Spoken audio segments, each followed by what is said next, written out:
They are RG3, Kessler, Josh McCown, Austin Davis, and Connor Shaw. Skip, what is going on here? Molly, Stephen A. Smith, what's going on here does not bode well for my man Robert Griffin III. I'm going to go on record. I just have a gut feeling on this, that the Game 1 starter for the Cleveland Browns will be Cody Kessler. I'm going on record with that. Hugh Jackson clearly loves him some Cody Kessler. Hugh is, as you know, he's an LA guy with USC roots. Yep. And I believe that from the start, Cody Kessler was his guy, not Connor Cook or anybody else who could have been had second, third round at that in that range. It was Cody Kessler. And when Hugh gave his post-draft remarks about Cody Kessler, he started with the phrase that you should pay attention to, trust me on this. When he starts trust me, you should listen, because he has already decided this is his kind of quarterback. Cody Kessler is known for his accuracy. He's not the biggest guy at about 6'1". They had him at 6'1 1/4", 220. But he was a star high school basketball player in the Bakersfield area. He was the area player of the year in both football and basketball. So he is an athlete.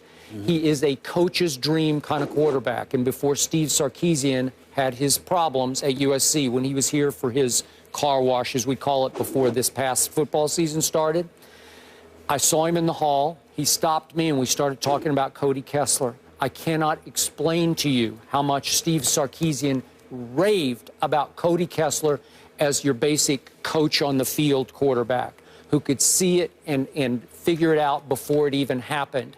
And Hugh Jackson raved about his accuracy. Last year, 68% of his passes were completed.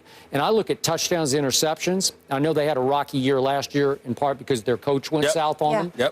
But he started 3 years, Cody Kessler did. He had 88 touchdowns to 19 interceptions. That's pretty good, 88 to 19. I always liked him. I gave them a shot to win every game last year. It looked like the schedule set up for that. And then, as we just discussed, we had coaching issues. So I think Hugh thinks that he stole Cody Kessler. And if I know Hugh, quarterback whisperer that he is, he just might say, this is my rebuild, this is my start over, and I have a very mature 3-year starter from the University of Southern California who might just fit right in and go forward with Robert as my backup quarterback. And so, a bunch of people are going to have to go here. Josh is going to have to go. Austin Davis, I don't know about Connor Shaw. They all have their abilities. They all have their pluses. But you have 5 quarterbacks and you have none, so to speak, to use. Paraphrase the old expression. So I just have a gut feeling that the future is now Cody Kessler. I'm not sold on that. And the reason I'm not sold on that is because I know the kid is talented, but I wanted to see more at USC. I didn't see it. Had a lot to do with the distractions, no doubt, with Steve Sarkisian ended up going out with his issues. We don't need to get into that, but ultimately, I'm just not sold on it. I watched the Cleveland Browns drafting 5 wide receivers. Watched them not get a running back. I'm very, very concerned about that. Duke Johnson can play, but he's a better pass catcher out of the backfield as opposed to a bona fide runner. When I take that into consideration, along with the wide receivers, I'm thinking that you're going to have to drop back and pass, particularly in that inclement weather, because it gets real cold in Cleveland in November and December. Trust me, I know. Sports Center, when LeBron returned, had to do about 4 or 5 sports centers in the first 2 weeks out of Cleveland. We did Sports Center outside. You know how much I love my man Rob King, who heads Sports Center. He and I still barely speak. I'm joking about that, but we still barely speak because of the weather that he had me out there. Stephen A. hates Center. the cold, Let me tell you something. in case you didn't know, hates it. Skip, true story. 4, 2, 1, and 0 degrees in Cleveland. Talk about somebody that I don't speak to. I always look at LeBron. Yeah, sir.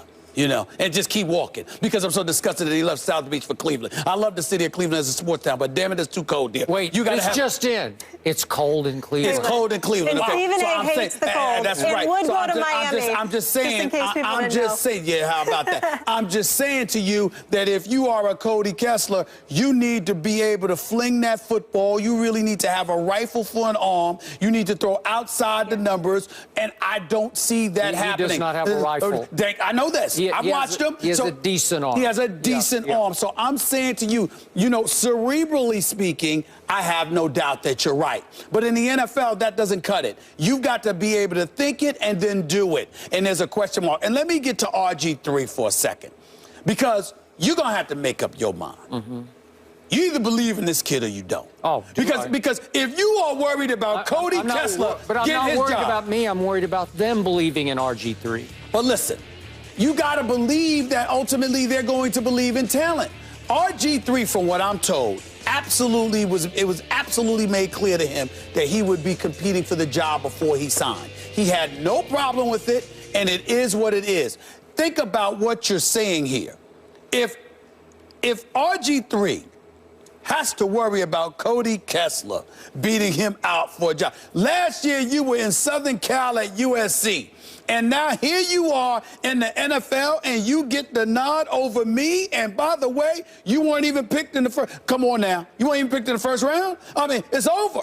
I don't want to hear anything about a Cody Kessler. I'm sure he's got ability. I'm sure he has skill. I'm sure somewhere down the line he'll be formidable. Mm-hmm. But this year, if Cody Kessler ends up being the starting quarterback, what was it, third round, 93rd pick overall? Third round. If you end up starting over RG3 might as well pack it up and go and look for another career.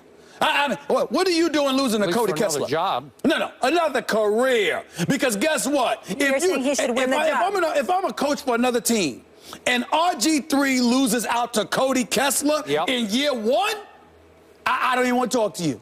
I don't even want to talk to you. I don't even want to talk to you. Okay, but the coach just handpicked this quarterback for the future. The third round, 93rd overall. Future's different. I'm talking about now. Joe Montana winning. Now, Skip, round. year one. We got to go to break. Camp will be interesting down there in Cleveland, how this all plays out. Luke Walton, he is heading back to L.A., where he won 2 titles as a player with the Lakers. Now he'll be taking the reins as head coach of the young team. Was he the right pick for L.A.? Stick around for this conversation next. The only candidate that they interviewed there, Magic Johnson, also tweeting, Coach Luke Walton will make the young players better, and free agents will be excited to come play for Coach Walton and the Lakers. Stephen A., good hire? Well, first things first, I got to have a talk with Magic Johnson because I'm glad he's confident about those things. I'm not sure I am. I do want to congratulate Luke Walton. I do think that he has a lot of promise. I do think that he's deserving of this opportunity. I'm certainly not going to cast any aspersions on that. His only experience before, his fellow Arizona alumnus, Steve Kerr, hired him as an assistant was that he was an assistant coach at the University of Memphis during the NBA lockout. Other than that, he was in the developmental league with the LA Defenders. But there are plenty of coaches who never coached in the NBA that got an opportunity to become head coaches in the game. So I'm definitely not going to poo-poo that. I think he deserves it. I'm happy for him. I think that overall, in terms of basketball, he will do a good job. But it depends on what you define as a good job. In terms of his responsibilities, I think he will do just fine. But overall, with the Lakers, I would remind everybody that the Los Angeles Lakers have been in existence since 1948-49. That's spanning 68 years. At no time in their 68-year history did they ever win 21 games or less than that until the last 3 years. Back to back to back, worst records in franchise history. 21, 20, I mean, what is it here? 27, 21, and now this past season, 17. That is atrocious. Speaks directly to Jim Buss. Speaks to why the Lakers aren't going to do but so much even with Luke Walton, because in my opinion, as long as Jim Buss is there, they will continue to struggle because they won't be able to recruit marquee talent. I think that Luke Walton will do a good job in terms of X's and O's and working well with the young guys. I don't know if he'll be able to recruit for Jim Buss on behalf of the Lakers, which Magic Johnson and I clearly disagree on in that regard. That's my concern with Luke Walton. He's been put in an untenable situation because Jeannie Buss is very reluctant to fire her brother, which she should have been done. Unfortunately, I'm with you on this one. I feel sorry for Luke Walton. This feels wrong place, wrong time to me. He's another popular choice for head coach because he's part of the Lakers' recent past, the storied past. And I'm with you. I don't think, unfortunately for Magic, I don't think free agents are going to be excited to come play for Luke Walton. There's a culture of losing that has been built there over the last 3 years, and I don't know how you change it without lifeblood players. And I don't think you're going to get it through the pipeline that is established right now until you clean out that pipeline of who the decision makers are. As you pointed out, if you brought Jerry West with you back to Laker Nation from Golden State, I'd say, bully for you, go for it. But I'm kind of with Bill Walton, the father, who sat right here and said, I don't want my son to leave Golden State just yet. He should enjoy a great ride for a couple of years, grow a little more as a coach before he takes this. This is the classic job you cannot refuse because it's the Los Angeles Lakers, but I don't believe you can succeed at right here, right now. I think that the Lakers are dysfunctional. Jeannie Buss is clearly the boss. She is a member of the Board of Governors. She ultimately makes the final decisions. She just doesn't have the heart to do what she knows is best because her daddy wanted something entirely different. And Jim Buss works the guilt trip to the max, keeps telling him one more year, one more year, one more year. He has to go in order for the Lakers to be an attractive landing spot. And Magic Johnson knows that. We'll leave it there. More First Take after the break. We're talking Yankees, Red Sox. Stay here.